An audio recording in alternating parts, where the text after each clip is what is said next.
Kung bago ka lang sa channel na to at isa kang true-blooded Aldab Nation na nagmamahal po kila Maine Mendoza at Alden Richards, tama po ang channel na pinuntahan mo, kaya consider na kitang bagong subscriber. Tulong especially sa mga stuntman po natin, sa mga extras, sa utility, and all the other personnel po na nagtatrabaho sa likod ng camera. So itong fun run po na to, which is called Lights Camera Run, will happen on May 11 at the MOA Concert Grounds po. So for registrations, just look at my personal social media accounts at Alden Richards 02. Wow, let's go.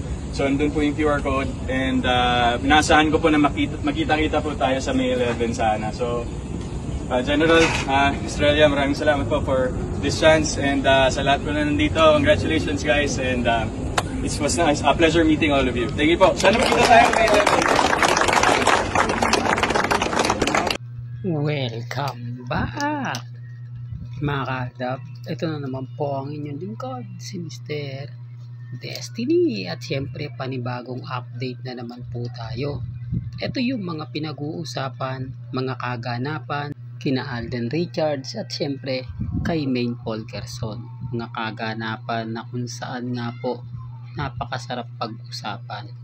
Mga kaganapan na talagang dito nyo lang naman po mapapakinggan, mapapanood yung mga punto na hindi po nila sinasabi at hindi po nila ipinopost sa social media.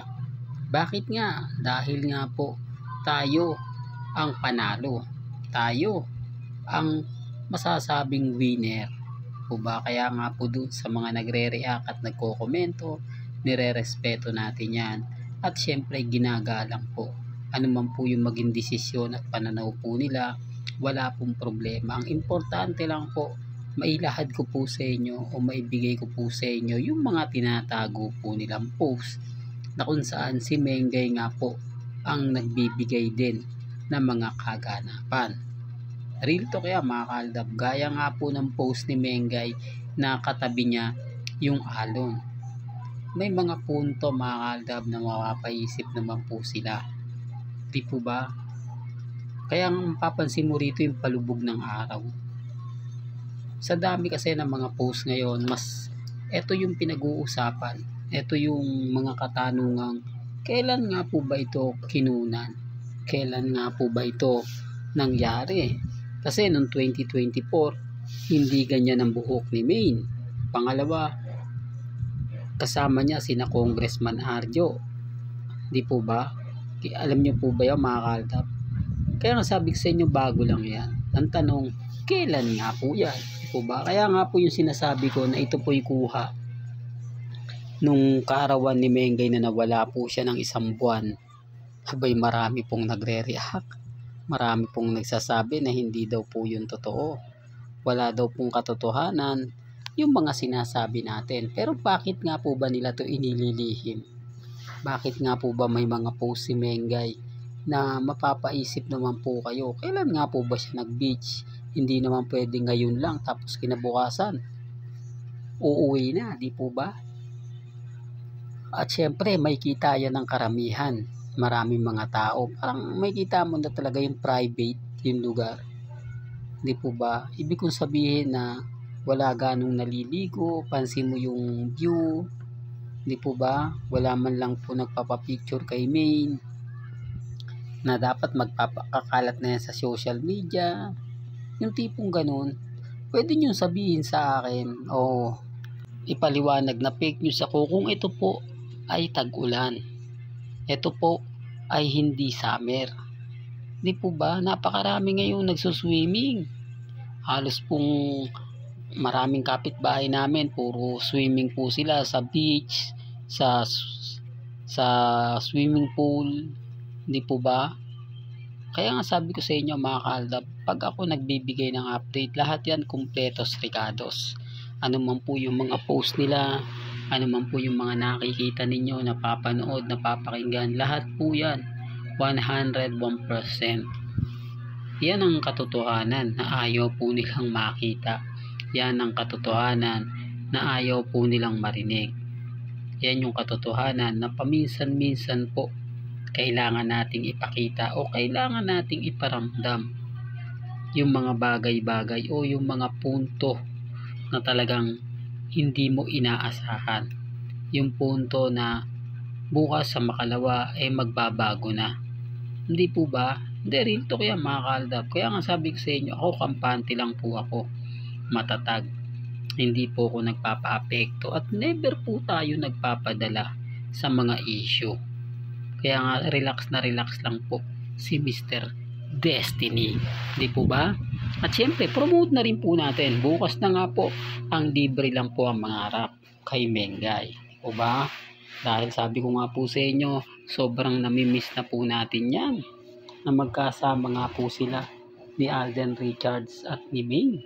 Pero wag po kayong, kumbaga, yung ibig kong sabihin, wag po kayong mawawala ng loob. Ibig kong sabihin, darating din po yan. Magsasama at magsasama rin po sila Main at si Alden. Nakatiis nga po tayo ng ilang buwan, ilang taon Ngayon pa kaya, naramdam na po natin ang presensya ni na Alden at ni Main. Yung tipong naghihintay na lang po tayo ng tamang panahon. Hinihintay na lang po natin na maganap at mangyari yung gusto po nating makita. Di po ba? Kaya nga sabi ko sa inyo, ito yung kagandahan nyo sa channel ni Mr. Destiny. 101% updated po kayo. Dahil yung mga sinasabi ko naman po dito, talagang napakaganda. Di po ba? Ako, sabi ko nga po sa inyo, nagiging bias lang ako pag Aldab talaga pinag-uusapan. Nagiging bias lang po ako kapag sila Main, talagang masasabi mo na pinipilit nila yung gusto nila. Sila nga po mga kaaldab, pag walang ebidensya, walang resibo, okay lang Tayo bawal, di po ba? Hindi, real talk yan mga kaaldab. Kaya nga sabi ko sa inyo, kampante lang, relax lang. Di po ba? Nag-antay po tayo ng matagal ng taon. Hanggang ngayon pa po ba tayo susuko? Ngayon pa na si Alden Richards, marami nang pinagbago. Gaya na sinabi ko kanina, hindi lang ako nakapuna. Hindi lang po tayo ang pwede magsabi ng ganito ganyan. Halos karamihan po ng mga netizen, talagang yun po yung sinasabi nila. Nakakaibang Alden Richards na nga po ang nakikita nila ngayon. Hindi ito katulad ng dati na talagang masasabi mong parang may mali. Parang hindi na nga talaga si Alden. Dahil nagagawa niya na yung mga bagay-bagay na hindi niya po nagagawa noong mga panahon. Hindi, real talk to yung mga panahong nasa hawak pa siya ng GMA. Kaya nga sabi ko sa inyo, tama po yung mga sinasabi ni Mr. Destiny kasi number 1 siloso ang GMA. Maraming sumang-ayong sa akin. Hindi ko naman po yan binayaran. Hindi ko naman po yan kaibigan. Hindi ko naman po yan dami account at never akong gumagawa niyan. Mga kaaldab, para lang po malinaw. Para lang po yung mga dumadaan sa akin at bumibisita, maintindihan po nila na hindi tayo gumagawa ng mga bagay-bagay na alam naman po natin na kumbaga pandilin lang. Di po ba? Kaya sabi ko sa inyo, pansinin nyo po muna yung mga pinapost, mga ina-update ni Mr. Destiny. Lahat po yan. 101%. Real talk yan mga kaaldab. Hindi ko in-edit. Dumidepende na lang po ako sa mga nagiging senaryo, sa mga nagiging komento. Lalo na nga po pagdating kay Alden. Tama naman po yung sinasabi ng iba. Tama naman po yung mga pahayag ng ilang netizen. Pero syempre, iba na nga po yung sitwasyon ngayon. Hindi po ba? Kita nyo kahit Sunday, wala si Alden sa All Out Sunday. O bakit ko sabihin nyo pinopromote ko yun? Hindi po. Para malaking insulto at malaking sampal sa mga laging nag-aabang, sa mga nagsasabing nakakontrata pa si Alden sa GMA. Uulitin ko, kung nakakontrata pa yan, sa tingin nyo po ba hindi mauobliga yan na pumunta sa All Out Sunday?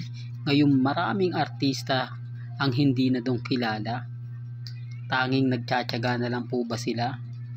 Sinasabi ko lang po yung totoo sa mga galit, sa mga inis, okay lang po yan. Alam ko naman po yan at ramdam ko naman po.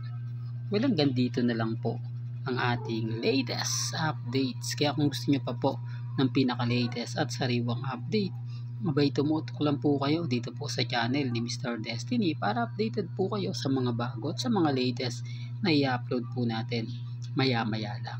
Hanggang sa muli, salamat po sa panonood at pakikinig.